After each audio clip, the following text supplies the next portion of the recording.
Hey everyone, Mel here from Crossing the Jordan Ministries. Welcome back to our YouTube channel. If you're new here, we do online devotions, we do biblical teaching. So if that type of content is of interest to you, be sure to like and subscribe. Hit that bell if you want to receive notifications of content. We do release content every single week. So today we are doing a Proverbs. We're actually in the middle of a series on the book of Proverbs. So I do encourage you to go back and just watch anything that you haven't watched yet. But today is on Proverbs 19, specifically verse 2, which reads, this is out of the New Living Translation. It reads as follows: enthusiasm without knowledge is no good. Haste makes mistakes. Enthusiasm without knowledge is no good. Haste makes mistakes. Now, this video really is about operating in excellence. You know, everything you do, we do unto the Lord. And everything, excellence really is about doing things to the best of your ability. It's not about perfection. I used to be like a perfectionist where everything in the kitchen had to be perfectly straight. Everything in the closet had to be perfect. I was like crazy anal about stuff. The Lord broke that off of my life. Thank God, because it was exhausting. But there's a difference between perfection and excellence. And excellence really is about doing things to the very best of your ability. And it is so closely tied to character.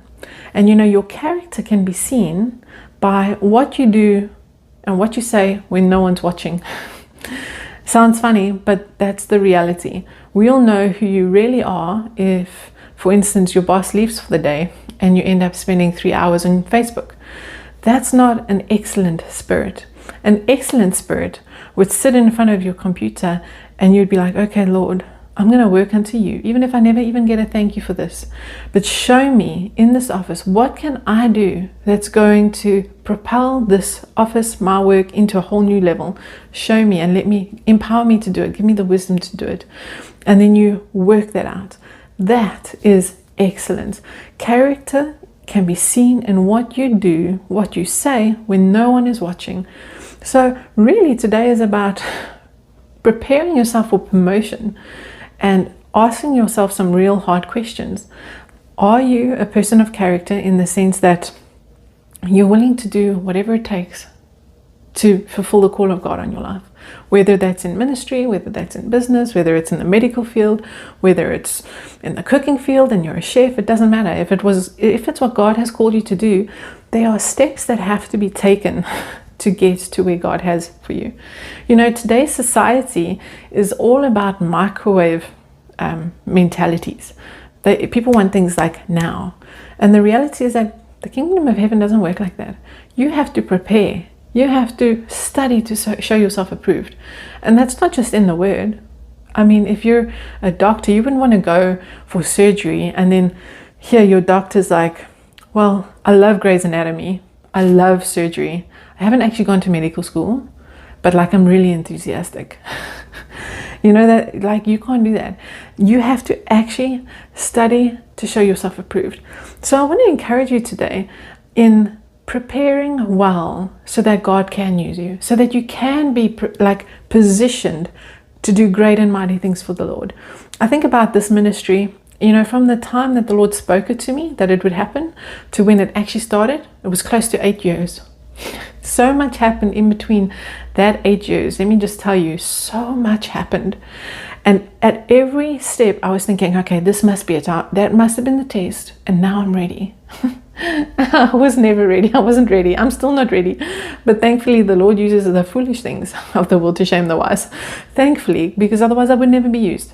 But I mean, for instance, I left an incredible career. My baby just woke up. Let's see if she goes back to sleep. I left an incredible career in the Middle East. I was the country manager for an international finance company. And the Lord spoke to me in a dream to go to Thailand as a missionary. And I did that. And you know what? I thought after the 6 months, I was like, this must be it. God is, He's going to launch me now. Now's the time. It wasn't the time. He was just preparing me. He was actually in that move showing me how inadequate I really was and how unprepared I really was, even just in my character, never mind anything else. Then it was a few months in Mozambique, learning about missions and praying for people in the dirt. And I thought after that, this must be it. For sure now God's going to use me. No. It didn't happen there. There I learned that I actually still knew nothing. And I still feel like that. I actually, after all these years, I feel less prepared now than I ever did. It's so funny how that happens. After that, it was Bible school. And I did 3 years of Bible school. I mean, I operated in excellence in every area that I could. I really tried my very best. I've graduated top of the class, like pretty much like summa cum laude, whatever they call it. And I thought for sure, okay, I've done Bible school. I did this, I did this, I did this. Now's the time. No, it didn't happen. So I went through all these things thinking, okay, now it's going to happen. And I'm telling you this because I don't want you to get despondent, because God knows when you're ready. Your prayer shouldn't be grow my ministry, grow my business. Your prayer should be, don't give me more than what I can handle. Don't give me more than what I can handle. It was 2 years after I left Bible school. And really, I believe it was marriage that really put me in a place of really yielding. Marriage is the best sanctification tool, let me tell you. It's incredible, really. But it was 2 years of marriage before I really felt the Lord release me, and it was confirmed by our pastors. So I just really want to encourage you, position yourself by operating in excellence. And that means working unto the Lord. You're not working for man. You're not working for approval from man, even if no one ever says thank you. Work unto the Lord and work to the best of your abilities, preparing well. If you have to go to school to study, if you have to do a course to study and get prepared, do it. Do it so that the Lord has something to work with, essentially. I hope this helps you. God bless you guys. If you have prayer requests, put them down in the comments. I pray for everybody. I love you guys, and I can't wait to see you next week. Take care.